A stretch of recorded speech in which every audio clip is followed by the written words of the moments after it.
Hey, this is DrBerry. Do you have questions about nuts? Which nuts are good for a weight loss diet, for a low carb, high healthy fat diet, or a ketogenic way of eating? That's what we're going to be talking about in this video is which nuts you can eat and which ones you should probably avoid. So if this sounds like a good subject that you'd like to learn more about, watch this video and then also consider please clicking the subscribe button right down below and the little bell right beside it. That way, every time I get a bright idea, you'll be one of the very first people to know. So click that subscribe button. All right, let's talk about nuts. Now, nuts are a bit of a controversy in the low carb, high healthy fat ketogenic community because what we're trying to do in this diet is to kind of replicate how our ancestors ate in the past. And to the best of our knowledge, they ate kind of discrete meals. When they were hungry, they would eat. And when they got full, they would stop eating. And then they wouldn't eat again until they were hungry. And that would be several hours later. The entire point of the ketogenic way of eating is to try to keep your insulin level as low normal as possible for as many hours a day as possible. And you do that by not eating. And so, if you eat, whether you eat one meal a day, two meals a day, or three meals a day, try to do that in a time restricted window of 6 or 8 hours a day so that you're fasting for 16 or 18 hours each day. And that's going to help tremendously with your weight loss. And then when you do eat, make sure and eat plenty of fat, good healthy fats, so that you're not hungry in between meals and then you're not hungry during your 16 or 18-hour fast. Now, nuts can definitely be a part of a ketogenic diet, a low carb, high healthy fat diet, but you got to watch out for the nuts. And there's several reasons that people have problems with them. And you have to come to know yourself and who you are and how you react to things because nuts are very easy. It's very easy to just grab a handful of nuts and eat them, and then grab another handful of nuts and eat them, and then grab another handful of nuts and eat them.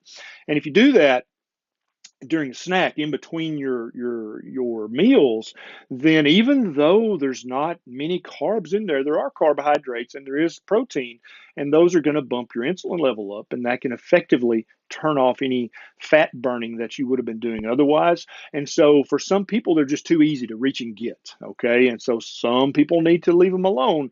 You have to know if you're that person or not. For some people, nuts can be, they're kind of snacky, right? They're like a snack food. And so they can be almost a trigger food and kind of bring back the old days when you snacked constantly all day long. And so if nuts are a trigger food for you, then it may be best to avoid them. If you have trouble with phytic acid or with lectins, and if you don't know what that means, then you probably don't know you have problems with it, or you haven't found that out yet. And so that's something you can read about and then try to discover through experimentation, adding nuts, subtracting nuts to see if you have a problem with phytic acid or lectins. Some nuts contain phytic acid and some can mimic lectin and the problems that can cause some people. And so if you don't have any problems with that and you've got room in your diet within your feeding window to add some nuts, then here's the list of nuts that aren't going to really give you too many carbohydrates at all. They've got lots of good healthy fats, they have lots of protein, and they have a little bit of carbohydrate, but not too much. The best of all, the lowest carb nut that I've ever found is a pili nut, Pili. They're delicious. They're like a buttered almond. They taste wonderful, and they're super low in carbohydrates. And so, if you want to have a handful of those during a meal, that's perfect. That's totally fine if you can tolerate nuts. Now, the only drawback with pili nuts is that they're quite expensive. I'm going to post a link down below to pili nuts and several other nuts that I enjoy when I do eat nuts, which is now not often on my keto journey, but I used to eat a lot of nuts. And so pili nuts are the lowest carb by far and away, but they're quite expensive. Number two on the list is pecans. You may call them pecans, and I won't hold that against you if you do, but pecans are very low carb, about 3 grams per ounce, and pili nuts are about 1.1 grams of carbohydrates per ounce of nuts. Those are great numbers, right? So you could have a big handful of either one and not even come close to your carbohydrate limit for the day. The next is walnuts, and I think everybody pronounces those walnuts, right? They're about 3 grams per ounce of nuts, and so again, a great low carbohydrate nut snack or a nut to add in with your meals if you'd like to do that. The next is macadamia nuts. Again, they're a little pricey. They only have about 4 grams of carbs per ounce, and so that's pretty darn good. Next on the good list, the nice list is Brazil nuts. They're about 4 grams of carbohydrates per ounce as well. Pine nuts. Now, I love pine nuts, but I have to really limit those because I'll eat the entire package. I love those things, but they're about 4 grams of carbohydrates per ounce, and that's not bad at all. And then finally on this list is not a nut, but actually a seed. It's my favorite seed of all. It's pumpkin seeds, either with or without the shell. Actually, it's more ancestrally appropriate to eat them with the shell on. So you have to crack that shell and take the kernel out, or you can eat them like Nisha does and just crunch it all up and eat shell and all. Seriously, she does that. And I think that's probably fine, but I don't know. It freaks me out a little bit. But those are the list of nuts and then the one seed that are pretty darn low carbohydrate and fit in great with a low carb, high healthy fat or a ketogenic way of eating. Now that's the nice list. Let's talk about the naughty list. And these are nuts, every one of which I love, but I can't eat them because they're too high in their carbohydrate count. The worst nut on the planet, carbohydrate count wise, is a chestnut. Has about 15 grams of carbs per ounce of chestnuts. And they're delicious. They're divine. But yeah, no, I can't. And if you're trying to limit your carbohydrates, you probably need to leave the chestnuts alone because they're so tasty.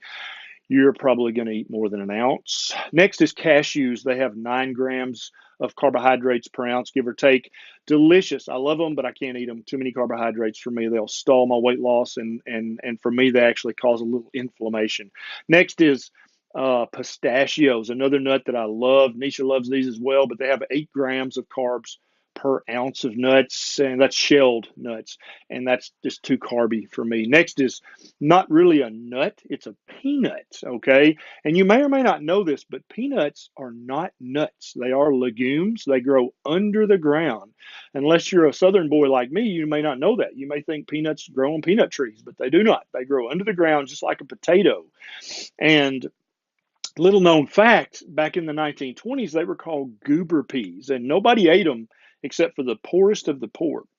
Nobody else would eat them because they were called a goober pea. And then in the 1920s, I think a company changed the name to the peanut, and all of a sudden they were now a nut. Good for you, healthy, and then everybody started eating peanuts. Great marketing ploy, but not accurate. They have 6 grams of carbs per ounce, too carby for me and probably for you as well. And then finally, almonds, another one of my favorites that I used to eat a lot of on my keto journey, but now that I've gotten to a very, very low carbohydrate ketogenic way of eating, I almost never touch almonds anymore because they have 6 grams of carbohydrates per ounce. Now, I'm not saying that any of these nuts are bad and you should not eat them. That's not the takeaway message. The message is that I want you to know the carbohydrate content. And then if you want to add some of these nuts in with your diet, even chestnuts, you can add a few with a meal in a recipe. I think it's fine, but you got to be aware how high they are in their carbohydrate count. So some people can use nuts in their ketogenic way of eating. I'm now mostly carnivore, and so I seldom, if ever, eat nuts. But if you're still keto and you've got the carb grams to spend, nuts are a great addition. They're delicious. They're full of vitamins and minerals. They do have the phytic acid and the lectin problem, so watch out for that. For some people, nuts inflame them and they just can't eat them. And so you'll have to do the experiments and find out if you're that person or not, okay? Now, if you know someone who's stalled on their weight loss and just can't lose more weight, please consider sharing this video with them because it may be nuts that are the culprit, okay? You're welcome to share this in your low carb group, your keto group, or on your personal Facebook page. I'd appreciate that if you did that. Also, Nisha and I would love it if you would join TeamBerry by either subscribing to Patreon down below. It's a quick sign up and you can throw a buck or two our way to help us have more time to make videos just like this. Or you can go to my Facebook page and like and follow that. And then we go live every Sunday night at 7 p.m. Central Standard Time. And you can join us there and ask your questions and be part of Team Berry. All right, this is Dr. Berry. I'll see you next time.